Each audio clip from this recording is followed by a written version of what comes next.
Yo tout le monde, c'est Psy, j'espère que vous allez bien. Et si on se retrouve aujourd'hui avec une petite chemise et à moitié coiffée, c'est pour la première story de Psy. Donc comme vous l'avez vu dans le titre, elle s'appelle Une invasion miraculeuse et je vais vous la raconter maintenant.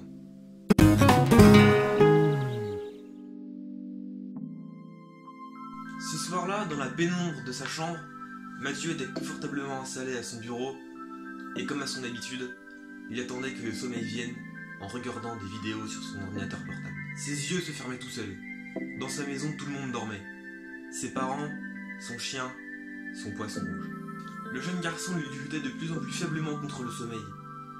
Finalement, il s'endormit devant son ordinateur. Il rêva de choses et d'autres. Des filles de sa classe, de ses projets cinéastes, une carrière d'acteur. Le lendemain matin, il se réveilla tranquillement à la lueur du soleil.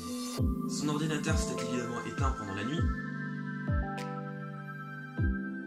Entre-temps, il regarda son ordinateur et vit qu'un écran noir était apparu dessus avec un message assez particulier inscrit sur celui-ci. Il le regarda. Et il ferma son ordi et partit manger. Pendant ce petit déjeuner, le jeune garçon réfléchit. Il ignora copieusement sa mère, qui était entrée dans la cuisine entre-temps, et se dépêcha ensuite de regagner sa chambre avant que sa mère n'ait le temps de lui dire un mot. Il rentra alors dans sa chambre, puis se réinstalla à son bureau. Là, il rouvrit son ordinateur pour voir ce qu'il se passait et pour voir si le message était encore inscrit dessus. Cependant, quelle fut sa surprise lorsqu'il découvrit que plus rien n'était écrit sur son ordinateur et qu'une feuille noire avait remplacé l'inscription. Elle était posée à plat sur son ordinateur et dessus était écrit le même message que vit auparavant. Mathieu, plus intrigué qu'apeuré, décida d'envoyer un message à ses amis Anaël et Jérémy pour leur demander un petit peu ce qu'ils en pensaient. Finalement, l'un ne répondit pas, l'autre était parti en vacances et ne répondit pas non plus. Il demanda alors à son koala: qu'est-ce que t'en penses toi, Coco? Quoi? Tu parles?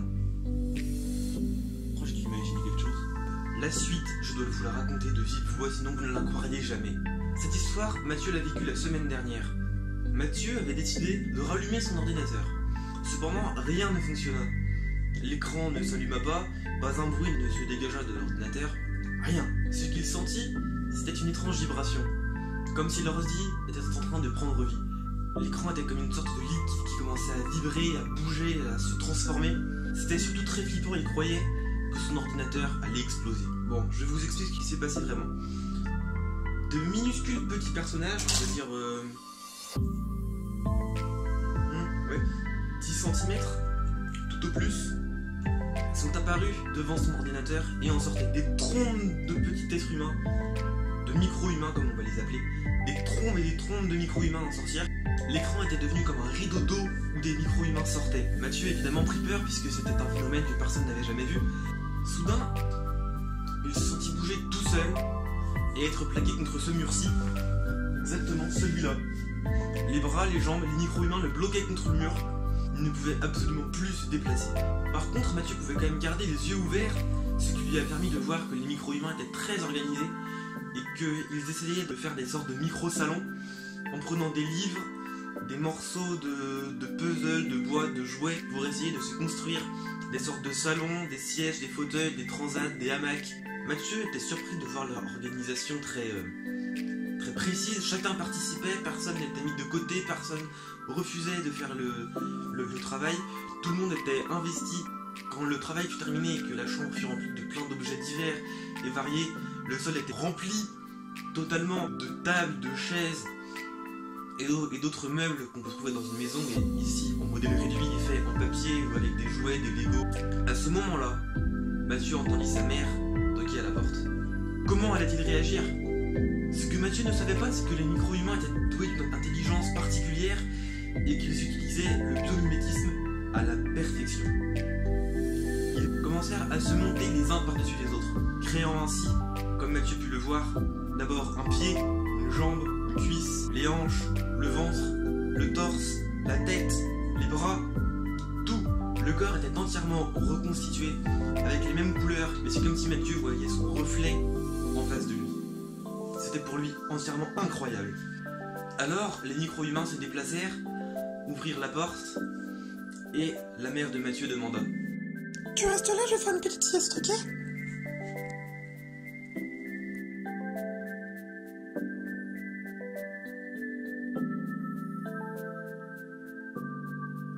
C'était une chose assez bizarre pour Mathieu qui ne croyait pas du tout aux choses paranormales, aux choses étranges qui pouvaient avoir lieu.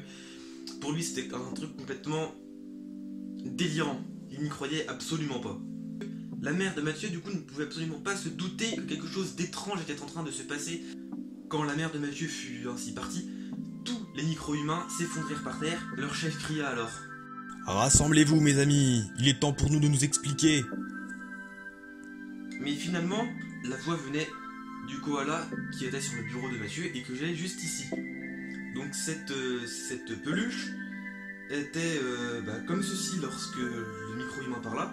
Cependant, la tête, là, le micro-humain la souleva pour ensuite se montrer et en sortir ici.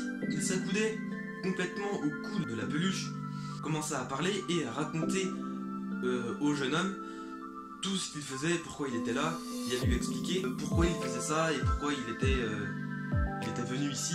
À son appel, tous les micro-humains se précipitèrent tout autour de leur chef, et Mathieu était installé quasiment en face d'eux pour pouvoir entendre et participer à la conversation. Mon cher Mathieu, je vais tout expliquer. Nous vivons dans les circuits électroniques et les appareils électroniques. Nous voulons diriger le monde grâce aux ordinateurs, aux téléphones, aux tablettes, aux hip-top. Eh mais c'est pas ouf comme plan pour diriger le monde ça les gars. C'est pas le problème, je veux diriger le monde et je le fais grâce à toutes vos technologies. Je rentre dedans avec mes camarades, je pirate le système et je le contrôle. Mais quelqu'un tente de nous barrer le passage. Les écrans noirs avec les messages que tu as vus tout à l'heure nous empêchent de sortir des ordinateurs. Moi je suis sorti le premier et je me suis installé dans ta peluche et j'ai posé une puce électronique dedans pour prévenir mes camarades. Et maintenant que t'es chez moi, tu comptes le diriger comment le monde? Bah comme ça en fait. Et pour l'instant je sais pas trop comment je vais faire, mais j'envahis les maisons. Après on verra. Mais je pense que je vais pouvoir contrôler tous les ordinateurs. Ça peut être assez cool. T'es chez moi, t'es sorti de mon ordinateur, mais tu comptes repartir comment maintenant? Y'a pas qu'un seul ordi dans le monde. Je sais. Vous avez l'air cool et puis vous êtes très agréable en plus. Mais vous êtes très petit, à quoi ça vous servirait de diriger le monde? Ça n'a aucun intérêt pour vous. Ce sont des paroles bien sages, monsieur. Vous devriez convaincre notre chef. Il est sûr que son plan est infaillible, mais nous, notre pensée diffère de ses agissements. Nous sommes bien plus pacifistes. Nous avons la capacité de contrôler les ordinateurs ou toute autre technologie. Nous devrions utiliser cette habilité pour rendre l'informatique plus sécurisée, pour inventer de nouvelles choses. J'approuve totalement ce que tu dis là, mon ami. D'ailleurs, j'ai une proposition à vous faire. Si vous restez chez moi, je vous accueille, si vous le désirez. On pourrait faire des grandes choses ensemble. Pas des choses désastreuses, pas pour diriger le monde, mais des grandes choses qui pourraient nous permettre d'avancer dans le monde de l'informatique, de le rendre plus sécurisé, meilleur.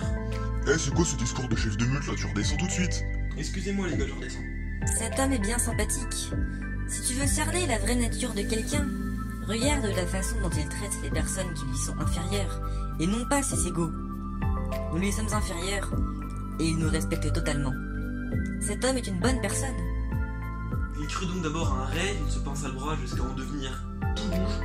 Lui qui avait toujours été assez solitaire, ne croyait pas qu'il pouvait s'être fait ainsi 200 micros-amis en à peine une heure de temps. C'était pour lui un truc complètement incroyable.